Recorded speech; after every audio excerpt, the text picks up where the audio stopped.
കോഴിക്കോട് പറമ്പിൽ ബസാറിൽ 2.5 വയസ്സുകാരിയെ തെരുവുനായ ആക്രമിച്ചു. പറമ്പിൽ ബസാർ കിഴക്കേ പറമ്പത്ത് റംഷീദിന്റെ മകൾ 2.5 വയസ്സായ ഫാത്തിമ നസ്രിനാണ് തെരുവുനായയുടെ ആക്രമണമുണ്ടായത്. വീട്ടുമുറ്റത്ത് കളിച്ചുകൊണ്ടിരിക്കുകയായിരുന്നു ആക്രമണത്തിൽ കുട്ടിയുടെ നെഞ്ചത്തും മുഖത്തും പരിക്കുകളേറ്റിട്ടുണ്ട്. കളിച്ചുകൊണ്ട് നിൽക്കുകയായിരുന്നു. നായങ്ങൾ കൂട്ടായിട്ട് വരുത്തുണ്ട്. ഇന്നൊരു നായ ഉണ്ടായിട്ടുള്ളൂ. കുട്ടീനെ കടിച്ചത് ഉമ്മ അടുത്തുണ്ടേനും അതിനോട് രക്ഷപ്പെട്ട. മെഡിക്കൽ കോളേജ് ആശുപത്രിയിൽ ചികിത്സ തേടിയിട്ടുണ്ട്. പ്രദേശത്ത് സ്ഥിരമായി തെരുവുനായയുടെ ശല്യം ഉണ്ടാകാറുണ്ടെന്നാണ് നാട്ടുകാരുടെ പരാതി. News bureau, Kozhikode. തിരുവനന്തപുരം വർക്കലയിൽ തെരുവുനായുടെ കടിയേറ്റ് ഗുരുതരാവസ്ഥയിലായിരുന്ന വൃദ്ധൻ മരിച്ചു. വർക്കല സ്വദേശി രാഘവനാണ് മരിച്ചത്. കൂടുതൽ വിവരങ്ങളുമായി ജീവൻ കുമാർ ചേരുകയാണ്. ജീവൻ, എപ്പോഴായിരുന്നു മരണം സംഭവിച്ചത്? മറ്റു വിവരങ്ങൾ കൂടി. ഇന്ന് രാവിലെ 6:30യോടെയാണ് തെരുവുനായ്ക്കൾ വർക്കല മുണ്ടയിൽ ചാരുവിള പുത്തൻ വീട്ടിൽ രാഘവൻ എന്ന 90-കാരനെ ക്രൂരമായി ആക്രമിച്ചത്. ആക്രമണത്തിൽ രാഘവന്റെ മുഖം പാതി തകർന്നു. കയ്യിലും കഴുത്തിലും തുടയിലും ഗുരുതരമായി അദ്ദേഹത്തിന് പരിക്കേറ്റിരുന്നു. തുടർന്ന് മെഡിക്കൽ കോളേജിലെ അത്യാഹിത വിഭാഗത്തിൽ പ്രവേശിപ്പിച്ച രാഘവനെ ശസ്ത്രക്രിയ നടത്തിയെങ്കിൽ പോലും ജീവൻ നിലനിർത്താൻ കഴിഞ്ഞില്ല. ഉച്ചയ്ക്ക് 2:30യോടുകൂടി അദ്ദേഹം മരണപ്പെടുകയായിരുന്നു. മോർച്ചറിയിലേക്ക് മാറ്റിയ മൃതദേഹം നാളെ ഇൻക്വസ്റ്റ് നടപടികൾക്ക് ശേഷം പോസ്റ്റ്മോർട്ടം നടത്തും. തുടർന്ന് ബന്ധുക്കൾക്ക് വിട്ടുനിൽക്കും. മോർച്ചറിയിലെത്തിയ ജനപ്രതിനിധികളും രാഷ്ട്രീയ നേതാക്കളും രാഘവന്റെ മൃതശരീരത്തിൽ അന്തിമോപചാരം അർപ്പിച്ചു. മേനകാ ഗാന്ധി ഇനിയെങ്കിലും നിലപാട് തിരുത്തണമെന്ന് KPC അധ്യക്ഷൻ VM സുധീരൻ മൃതദേഹം കണ്ടിറങ്ങിയതിനു ശേഷം അദ്ദേഹം ആവശ്യപ്പെട്ടു. വർക്കലയിലെ ആക്രമണകാരികളായ എല്ലാ തെരുവുനായ്ക്കളെയും സമീപ ദിവസങ്ങളിൽ തന്നെ കൊന്നെടുക്കുമെന്ന് വർക്കല MLA V ജോയ് പറഞ്ഞു. വിഷയത്തിൽ മേനകാ ഗാന്ധിയുടെ നിലപാടല്ല സംസ്ഥാന BJP നേതൃത്വത്തിനുള്ളതെന്ന് സംസ്ഥാന സെക്രട്ടറി VV രാജേഷും പറഞ്ഞു. 1 മാസത്തിന് മുമ്പാണ് വിഴിഞ്ഞത്ത് ചിലുവമ്മ എന്ന വൃദ്ധ തെരുവുനായ്ക്കളുടെ ആക്രമണത്തിൽ കൊല്ലപ്പെട്ടത്. തുടർന്ന് സമീപകാലത്ത് തിരുവനന്തപുരത്ത് നടക്കുന്ന തെരുവുനായയുടെ ആക്രമണത്തിൽ കൊല്ലപ്പെടുന്ന 2ാമത്തെ വ്യക്തിയാണ് രാഘവൻ. ജീവൻ കുമാറാണ് വിവരങ്ങൾ നൽകിയത്. മറ്റു വാർത്തയിലേക്ക്. ബാങ്ക് ബാധ്യതകൾ മറച്ചുവെച്ച് ഭൂമിയിടപാട് നടത്തി പണം തട്ടുന്നയാൾക്കെതിരെ വ്യാപകമായി പരാതി. തൃശൂർ ചെമ്പുക്കാവ് സ്വദേശി ജോയ് ഡാനിയലിനെതിരെയാണ് 20-ലധികം പേർ പരാതിയുമായി രംഗത്തെത്തിയത്. മുഴുവൻ പണവും കൈമാറി നാളുകൾക്ക് ശേഷമാണ് ഇടപാടുകാർ തട്ടിപ്പ് തിരിച്ചറിഞ്ഞത്. തൃശൂർ ചെമ്പൂക്കാവ് കണ്ണമ്പുഴ സ്വദേശി ജോയ് ഡാനിയലിനെതിരെയാണ് തൃശൂർ ജില്ലയുടെ വിവിധ ഭാഗങ്ങളിൽ നിന്ന് പരാതിക്കാർ രംഗത്തെത്തിയത്. ഭൂമി കാട്ടി അതിരുകൾ വ്യക്തമാക്കിയ ശേഷം ജോയ് ഡാനിയൽ ഒറിജിനൽ ആധാരവും മറ്റും നഷ്ടപ്പെട്ടെന്ന് കാട്ടിയാണ് ഇടപാടുകാരെ സമീപിക്കുക. ഡ്യൂപ്ലിക്കേറ്റ് രേഖകളെന്ന വ്യാജേന കൃത്രിമ രേഖകളും കരമടച്ച രസീതും ഉണ്ടാക്കിയാണ് ഇടപാട് നടത്തുക.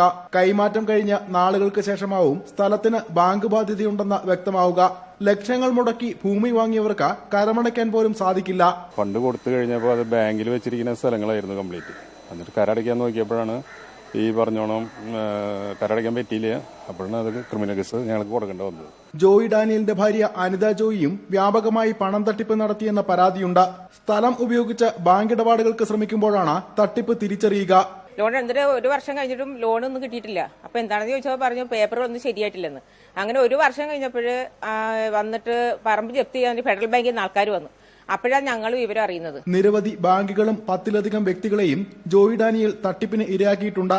കടമുറികൾ വാടകയ്ക്കെടുത്തും തട്ടിപ്പുകൾ നടത്തുന്നതായി പരാതിയുണ്ട്. വാളിപ്പോ ഗുണ്ടായിസാണ്. കാശിന്റെ കാര്യം പറയുമ്പോ ഗുണ്ടായിസം പറയാ, കഴിവിന്റെ മേടിച്ചെന്ന് പറഞ്ഞിട്ട് നിൽക്കണം. അപ്പൊ കടമുറി ഒഴിഞ്ഞു തരുന്നില്ല, വാടകയും തരുന്നില്ല. സമാന രീതിയിൽ തട്ടിപ്പ് നടത്തിയതിന് Thrissur east, Chavakkad, Pattikkad, Mannuthy, PT police സ്റ്റേഷനുകളിൽ ജോയ് ഡാനിയലിനെതിരെ കേസുണ്ട്. News bureau, Thrissur. കടലവകാശത്തിനായി മഞ്ചേശ്വരം മുതൽ പാറശാല വരെയുള്ള തീരങ്ങളിൽ കടൽ ഹർത്താൽ ആചരിച്ച് മത്സ്യത്തൊഴിലാളികൾ. പരമ്പരാഗത മത്സ്യത്തൊഴിലാളികൾക്ക് വെല്ലുവിളിയുയർത്തി ആധുനിക ട്രോളിംഗ് ബോട്ടുകൾ നടത്തുന്ന പുതിയ മത്സ്യബന്ധന രീതിയായ പെയർ ട്രോളിംഗ് അടക്കമുള്ളവ അവസാനിപ്പിക്കണമെന്നാണ് ആവശ്യം. ഹർത്താലിന് പരിസ്ഥിതി പ്രവർത്തകരുടെയും പിന്തുണയുണ്ട്. കേരള തീരങ്ങളിൽ ഹർത്താൽ പൂർണ്ണമാണ്.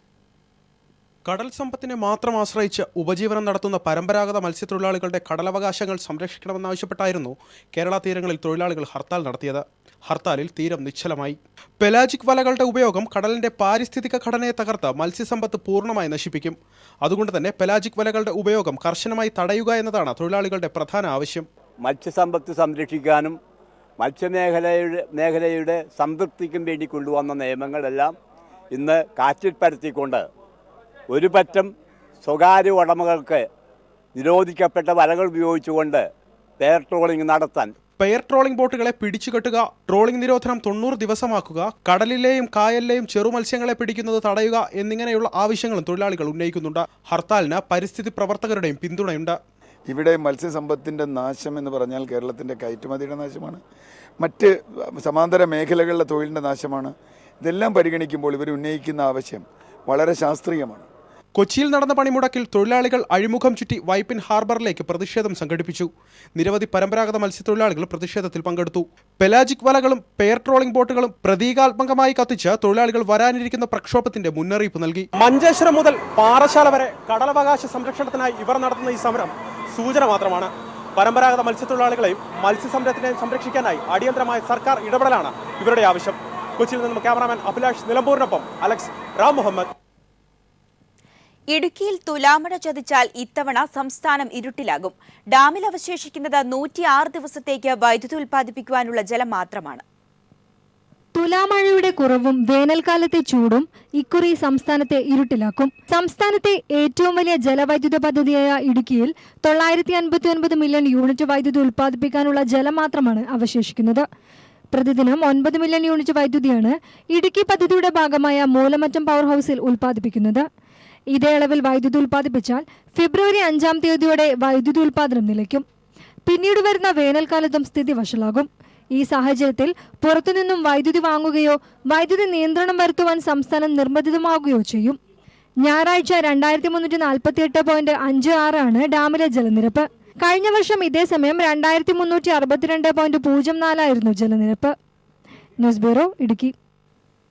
ജീവിതത്തിലെ വലിയ പ്രതിസന്ധി അതിജീവിക്കാനുള്ള പോരാട്ടത്തിലാണ് കോഴിക്കോട് കല്ലായിലെ സൈനബ. ഇരുവൃക്കകളും തകരാറിലായ സൈനബ ചികിത്സയ്ക്കും ജീവിത ചെലവിനും വഴി കാണാതെ വഴിയോര കച്ചവടം നടത്തിയാണ് ജീവിക്കുന്നത്.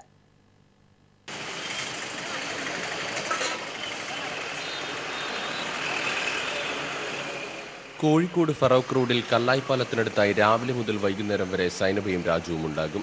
ഇവർ പച്ചക്കറി വിൽപ്പന നടത്തുന്നത് ജീവിത ചിലവുകൾ കണ്ടെത്താൻ മാത്രമല്ല, ഇരുവൃക്കകളും തകരാറിലായ സൈനബയുടെ ചികിത്സയ്ക്ക് കൂടി പണം കണ്ടെത്തണം. വർഷങ്ങൾക്ക് മുമ്പ് ഹോംലെസ്സായി കോഴിക്കോടെത്തിയ സൈനബ തമിഴ്നാട് സ്വദേശിയായ രാജുവിനെ 3 വർഷം മുമ്പാണ് വിവാഹം കഴിച്ചത്. രോഗവിവരം അറിഞ്ഞുകൊണ്ട് രാജു സൈനബയെ വിവാഹം കഴിക്കുകയായിരുന്നു. ഡയാലിസിസ് ചെയ്യാനും മരുന്നിനുമായി വലിയൊരു തുക ആവശ്യമായി വരുന്നുണ്ട്. ചെറിയ ചെറിയ സഹായങ്ങളൊക്കെ നാട്ടുകാർ ചെയ്യുന്നുണ്ട്. ഇപ്പം എന്ന് വെച്ച് കഴിഞ്ഞാൽ എനിക്ക് ഈ ഒരു വരുമാനം മാത്രമുള്ളൂ, വേറെ വരുമാനമൊന്നുമില്ല. സ്വന്തമായിട്ട് വീടില്ല, വാടക വീടാണ്. പിന്നെ ഒരുപാട് കടങ്ങളൊക്കെ വാങ്ങിച്ചാണ് മുന്നോട്ട് പോകുന്നത്. ആരെങ്കിലും വൃക്ക നൽകാൻ തയ്യാറായാൽ തന്നെ ശസ്ത്രക്രിയയ്ക്ക് മാത്രം 10 ലക്ഷത്തോളം രൂപ ചെലവ് വരും. വൃക്ക നൽകാൻ തയ്യാറായി ആരെങ്കിലും മുന്നോട്ട് വന്നാൽ പകരം ആവശ്യമുള്ളവർക്ക് B നെഗറ്റീവ് രക്തഗ്രൂപ്പുള്ള തൻ്റെ വൃക്ക നൽകാൻ രാജു തയ്യാറാണ്. എന്നോട് പാർക്ക് ആരെങ്കിലും കിഡ്നി കൊടുത്തിന് അല്ലാണ്ട് ഇത് ഞാൻ ആർക്ക് എന്തായാലും കിഡ്നി കൊടുക്കുന്ന സമ്മതം, എന്നോട് B നെഗറ്റീവ് ഞാൻ ഒരു കിഡ്നി തരുന്ന സമ്മതം. ജീവിതത്തിലെ വലിയ പ്രതിസന്ധിയെ അതിജീവിക്കാൻ നന്മ പറ്റിയിട്ടില്ലാത്ത മനസ്സുകളുടെ സഹായം ഇവർ തേടുകയാണ്. News bureau, Kozhikode. Kozhikode KSRTC ജീവനക്കാർ അനിശ്ചിതകാല നിരാഹാര സമരം ആരംഭിച്ചു. KSRTA CI2വിന്റെ നേതൃത്വത്തിലാണ് സമരം. കോടികൾ മുടക്കി നിർമ്മിച്ച കോഴിക്കോട് KSRTC ബസ് ടെർമിനൽ പ്രവർത്തനക്ഷമമാക്കുക, അടിസ്ഥാന സൗകര്യങ്ങൾ ലഭ്യമാക്കുക തുടങ്ങിയ ആവശ്യങ്ങൾ ഉന്നയിച്ചാണ് സമരം. ഉദ്ഘാടനം കഴിഞ്ഞ് 1.5 വർഷക്കാലമായിട്ടും കോഴിക്കോട്ടെ KSRTC ടെർമിനൽ കെട്ടിടത്തിൽ അടിസ്ഥാന സൗകര്യങ്ങൾ ഒരുക്കുകയോ കെട്ടിടം വരുമാന സൗകര്യം ഉണ്ടാക്കും വിധം ഉപയോഗപ്പെടുത്തുകയോ ചെയ്തിട്ടില്ല. ഇതിനെതിരെയാണ് ജീവനക്കാർ അനിശ്ചിതകാല റിലേ നിരാഹാര സമരം ആരംഭിച്ചിരിക്കുന്നത്. KSRTAയുടെ നേതൃത്വത്തിലാണ് അനിശ്ചിതകാല നിരാഹാര സമരം. പാവങ്ങാട് പ്രവർത്തിക്കുന്ന ഡിപ്പോ KSRTCയുടെ ഈ ടെർമിനലിലേക്ക് മാറ്റുക, ജീവനക്കാർക്ക് അടിസ്ഥാന സൗകര്യങ്ങൾ ഒരുക്കുക എന്നീ ആവശ്യങ്ങളാണ് പ്രധാനമായും ഇവർ മുൻപോട്ട് വയ്ക്കുന്നത്. ഏകദേശം 1.5 വർഷത്തോളമായി ഇത് ഉദ്ഘാടനം ചെയ്തിട്ട്, എന്നാൽ ഇവിടെ വരുന്ന യാത്രക്കാർക്കോ അതല്ലെങ്കിൽ KSRTC തൊഴിലാളികൾക്കോ യാതൊരു വിധത്തിലുള്ള അടിസ്ഥാന സൗകര്യങ്ങളും ഇവിടെ ലഭ്യമാക്കിയിട്ടില്ല എന്നുള്ളതുകൊണ്ടാണ് ഇത്തരത്തിലുള്ള ഒരു സമരത്തിലേക്ക് സംഘടന നീങ്ങാൻ തയ്യാറായത്. പരിമിതമായ ശുചിമുറികൾ മാത്രമാണ് കോടികൾ മുടക്കി നിർമ്മിച്ച ഈ കെട്ടിടത്തിൽ ഉള്ളത്. വനിതകൾക്കായി പ്രത്യേക കാത്തിരിപ്പ് മുറി നിർമ്മിച്ചിട്ടുണ്ടെങ്കിലും ഇതുവരെയും തുറന്നുകൊടുത്തിട്ടില്ല. CITU ജില്ലാ വൈസ് പ്രസിഡന്റ് M ഭാസ്കരനാണ് നിരാഹാര സമരം ഉദ്ഘാടനം ചെയ്തത്. സാമ്പത്തിക പ്രതിസന്ധി നേരിടുന്ന KSRTC ടിക്കറ്റേതര വരുമാനം ഉണ്ടാക്കുക എന്ന നിലയിൽ പണിത കെട്ടിടം ആണ് ഒരു സാമ്പത്തിക നേട്ടവും ഉണ്ടാക്കാതെ KSRTCക്ക് തന്നെ വൻ ബാധ്യത ഉണ്ടാക്കുന്നത്. News bureau, Kozhikode.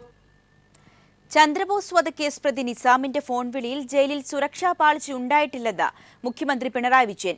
ജയിലിനകത്തല്ല, ബംഗളൂരു യാത്രക്കിടയിലാണ് നിസാം ഫോൺ ഉപയോഗിച്ചതെന്നും മുഖ്യമന്ത്രി നിയമസഭയിൽ പറഞ്ഞു. നിസാമിന് സർക്കാർ വഴിവിട്ട സഹായങ്ങൾ നൽകില്ലെന്നും അദ്ദേഹം വ്യക്തമാക്കി. കൊച്ചി മെട്രോയുടെ ആദ്യഘട്ടം 2017 ഏപ്രിലിൽ പൂർത്തിയാകുമെന്നും മുഖ്യമന്ത്രി അറിയിച്ചു. ചന്ദ്രബോസ് വധക്കേസ് പ്രതി നിസാം ജയിലിൽ ഫോൺ വിളിച്ചതുമായി ബന്ധപ്പെട്ട് വിഷയം ശ്രദ്ധയിൽപ്പെട്ടപ്പോൾ തന്നെ സർക്കാർ ഇടപെട്ടു. ജയിലിൽ ഫോൺ വിളിയുമായി ബന്ധപ്പെട്ട് സുരക്ഷാ പാളിച്ച ഉണ്ടായിട്ടില്ലെന്ന് മുഖ്യമന്ത്രി പിണറായി വിജയൻ നിയമസഭയിൽ പറഞ്ഞു.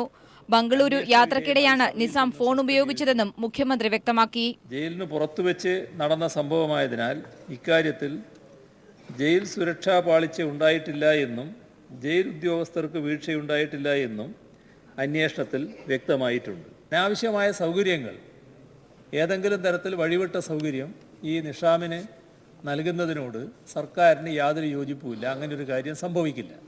യാത്രക്കിടെ മൊബൈലിൽ സംസാരിക്കാൻ അവസരം നൽകിയതിന് അന്വേഷണത്തിന്റെ അടിസ്ഥാനത്തിൽ 3 പോലീസുകാരെ സസ്പെൻഡ് ചെയ്തു. അതേസമയം മാധ്യമപ്രവർത്തകനുമായി നിസാം ഫോണിൽ സംസാരിച്ചുവെന്ന പരാതി ഗൌരവതരമാണെന്നും ഇതിൽ അടിയന്തരമായി പരിശോധിച്ച് നടപടിയെടുക്കുമെന്നും മുഖ്യമന്ത്രി സഭയിൽ തിരുവഞ്ചൂർ രാധാകൃഷ്ണന്റെ ഉപക്ഷേപത്തിന് മറുപടിയായി പറഞ്ഞു. കൊച്ചി മെട്രോയുടെ ആദ്യഘട്ടം 2017 ഏപ്രിലിൽ പൂർത്തിയാകുമെന്ന് മുഖ്യമന്ത്രി ഹൈബീഡന്റെ ശ്രദ്ധ ക്ഷണിക്കലിന് മറുപടിയായി വ്യക്തമാക്കി. കൊച്ചി മെട്രോയുടെ നിർമ്മാണ പ്രവൃത്തികൾ 2017 ഏപ്രിൽ മാസത്തിൽ ആദ്യ റീച്ച് പൂർത്തീകരിക്കുക എന്ന ലക്ഷ്യത്തോടെയാണ് പുരോഗമിക്കുന്നത്. എല്ലാ സിവിൽ നിർമ്മാണ പ്രവർത്തനങ്ങളും 2017 ജനുവരിയോടെ പൂർത്തീകരിക്കുന്നതിനായി നിർദ്ദേശങ്ങൾ നൽകിയിട്ടുണ്ട്. ആദായനികുതി ഇളവുകൾ സ്ഥലമുടമകൾക്ക് നൽകണം എന്നുള്ളതാണ് സർക്കാരിന്റെ നിലപാട്. മഹാരാജാസ് മുതൽ പേട്ട വരെയുള്ള 2ാം ഘട്ടത്തിന്റെ പണിയിൽ വീഴ്ച വരുത്തിയ 2 കരാറുകാരെ മാറ്റി നിർത്തിയതായും മുഖ്യമന്ത്രി സഭയിൽ വ്യക്തമാക്കി. നിയമസഭയിൽ നിന്നും എസ് ഷീജ. വയനാട്ടിൽ കാട്ടാനയെ വെടിവെച്ചുകൊന്ന സംഭവത്തിൽ ഒരു പോലീസുകാരനും വനം വകുപ്പ് ഉദ്യോഗസ്ഥനും പ്രതിയാകും. സംഭവ ദിവസം പ്രധാന പ്രതിയായ കുളത്തിങ്കൽ ഷാജിക്കൊപ്പമുള്ള സംഘത്തിൽ പോലീസുകാരനും ഉണ്ടായിരുന്നതായി വനം വകുപ്പിന് വിവരം ലഭിച്ചു. BJP പ്രവർത്തകൻ കോടാലി ഷിജു, സംജാദ്, ഉനൈസ് എന്നിവരാണ് കേസിൽ ഇതുവരെ പിടിയിലായത്.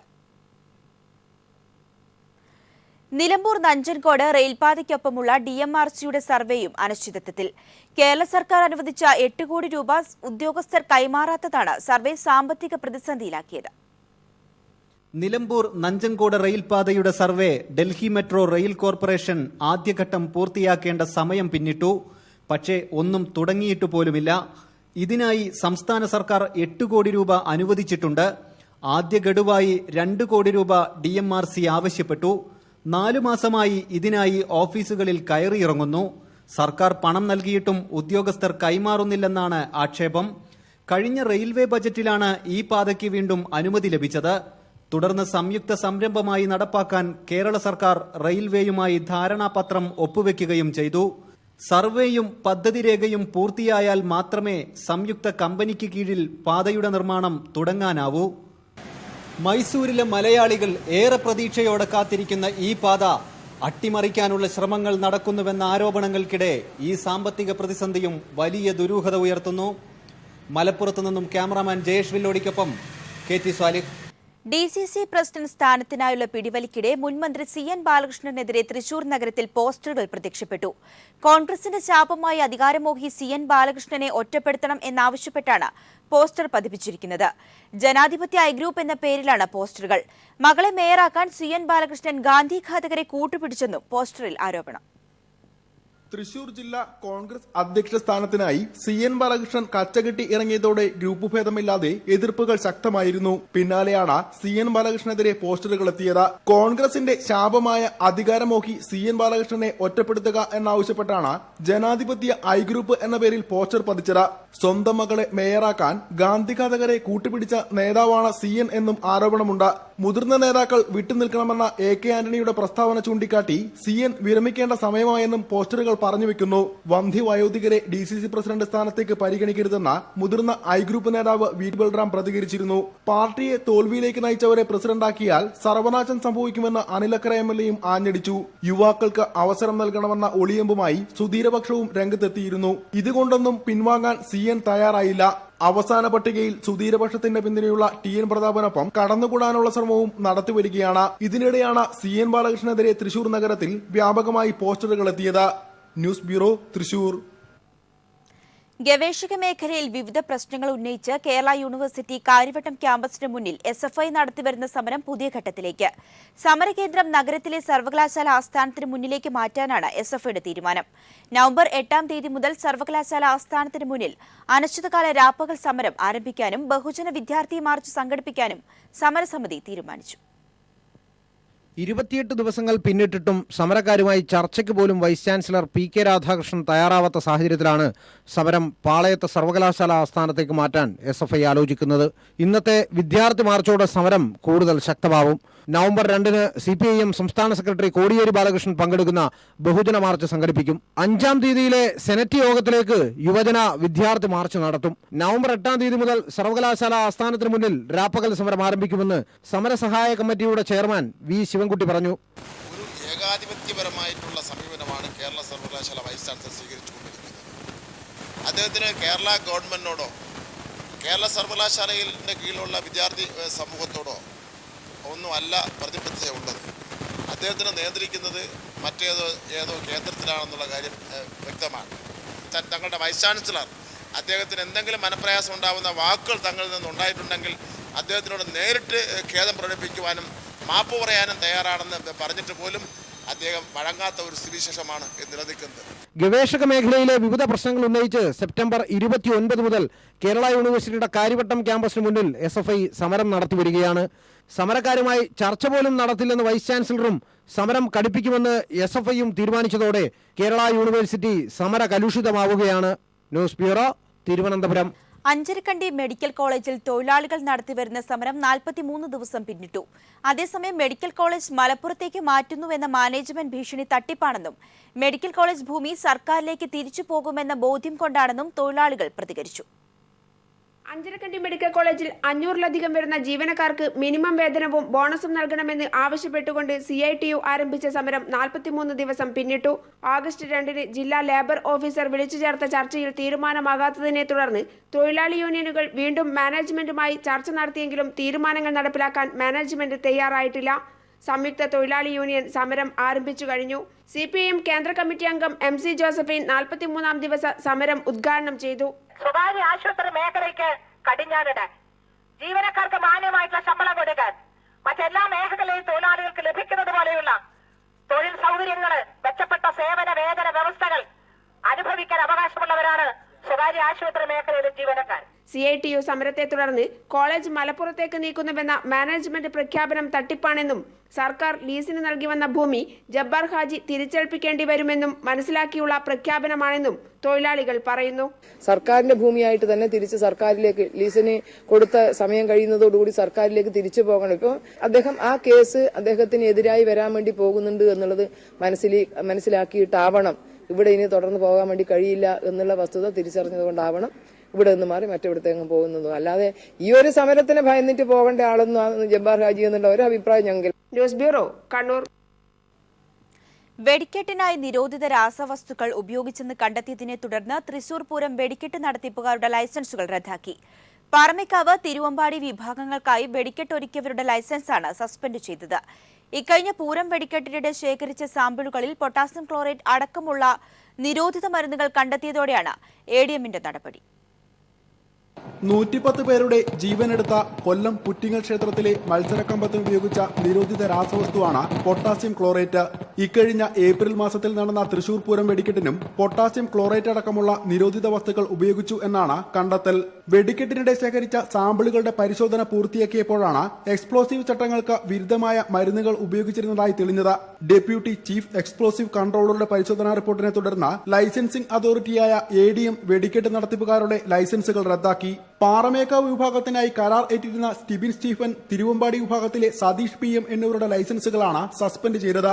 ജ്വലന തീവ്രതയും അപകട സാധ്യതയും ഏറെയുള്ള പൊട്ടാസ്യം ക്ലോറേറ്റ് ഉപയോഗിക്കാൻ തീപ്പെട്ടി കമ്പനികൾക്ക് മാത്രമാണ് അനുമതിയുള്ളത്. പുറ്റിങ്ങൽ ദുരന്തത്തെ തുടർന്ന് തൃശൂർ പൂരം വെടിക്കെട്ട് തന്നെ വേണ്ടെന്ന് വെക്കണമെന്ന അഭിപ്രായമുയർന്നിരുന്നു. മുഖ്യമന്ത്രിയായിരുന്ന ഉമ്മൻചാണ്ടിയുടെ നേതൃത്വത്തിൽ നടന്ന ചർച്ചയെ തുടർന്നാണ് നിയന്ത്രണങ്ങളോടെ വെടിക്കെട്ട് നടത്താൻ തീരുമാനമെടുത്തത്. മാസങ്ങൾക്ക് ശേഷമാണ് പൂരം വെടിക്കെട്ടിന് പൊട്ടാസ്യം ക്ലോറേറ്റ് ഉൾപ്പെടെയുള്ള നിരോധിത വസ്തുക്കൾ ഉപയോഗിച്ചെന്ന് കണ്ടെത്തിയത്.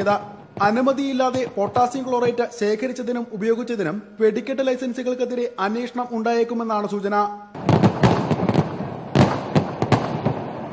News bureau, Thrissur. വിദ്യാർത്ഥി കൂട്ടായ്മയിൽ പാടത്ത് വിളഞ്ഞത് നൂറുമേനി. SFI Kasaragod Karadka area committee നേതൃത്വത്തിൽ കാടകത്തെ 1.5 ഏക്കറോളം വയലിലാണ് നെൽകൃഷി ചെയ്തത്. നാടിന്റെ ഉത്സവമാക്കിയാണ് വിളവെടുപ്പ് നടത്തിയത്. കർഷക മുന്നേറ്റത്തിന്റെയും വനസത്യാഗ്രഹ സമരത്തിന്റെയും ചരിത്ര സ്മൃതികൾ ഉണരുന്ന നാടാണ് കാടകം. ഇവിടെയാണ് നാടിന് മാതൃകയായി വിദ്യാർത്ഥി കൂട്ടായ്മയിൽ ജൈവ നെൽകൃഷിയുടെ ഉൽപാദനം. കാറടുക്ക ഏരിയയിലെ SFI പ്രവർത്തകരായ വിദ്യാർത്ഥികൾ കർഷകരുടെ സഹകരണത്തോടെയാണ് നെൽകൃഷി ഇറക്കിയത്. കർഷകനായ സേതുമാധവൻ തന്റെ 1.5 ഏക്കർ വയൽ നെൽകൃഷി ഇറക്കാൻ വിദ്യാർത്ഥികൾക്ക് വിട്ടുകൊടുത്തു. CPIM കാസർഗോഡ് ജില്ലാ സെക്രട്ടറി KP സതീഷ് ചന്ദ്രൻ കൊയ്ത്തുത്സവം ഉദ്ഘാടനം ചെയ്തു. കുട്ടികളുടെ കൂട്ടായ്മയിൽ നടത്തിയ നെൽകൃഷി പുതിയ തലമുറയ്ക്ക് ആവേശം പകരുന്നതും മാതൃകാപരവുമാണെന്ന് KP സതീഷ് ചന്ദ്രൻ പറഞ്ഞു. ജൈവ കൃഷി ഇന്ന് നമ്മുടെ നാടിന്റെ ഏറ്റവും ഒരു സംസ്കാരമായിട്ട് മാറിയിട്ടുണ്ട്. അതിൽ കൊച്ചു കുട്ടികൾ തന്നെ രംഗത്തിറങ്ങുന്നു എന്നുള്ളത് വളരെ ആവേശകരമായ കാര്യമാണ്. കാരടുക്കയിലെ SFI പ്രവർത്തകർ വലിയൊരു മാതൃകയാണ് കാണിച്ചിരിക്കുന്നത്. ഈ മാതൃക മറ്റു മേഖലകളിലും തുടരേണ്ടതാണെന്ന കാര്യത്തിൽ യാതൊരു സംശയമില്ല. ഇവിടെ ഉൽപ്പാദിപ്പിച്ച നെല്ലിൽ നിന്ന് ലഭിക്കുന്ന അരി കാടകത്ത് നടക്കുന്ന ബാലസംഘം ജില്ലാ സമ്മേളനത്തിൽ പ്രതിനിധികൾക്ക് ഭക്ഷണം നൽകാൻ കൈമാറുമെന്ന് SFI നേതാക്കൾ അറിയിച്ചു. SFI ജില്ലാ സെക്രട്ടറി B വൈശാഖ്, ജില്ലാ പഞ്ചായത്ത് മുൻ പ്രസിഡന്റ് അഡ്വക്കേറ്റ് PP ശ്യാമളാദേവി എന്നിവരും കൊയ്ത്തുത്സവത്തിൽ സംബന്ധിച്ചു. News bureau, Kasaragod.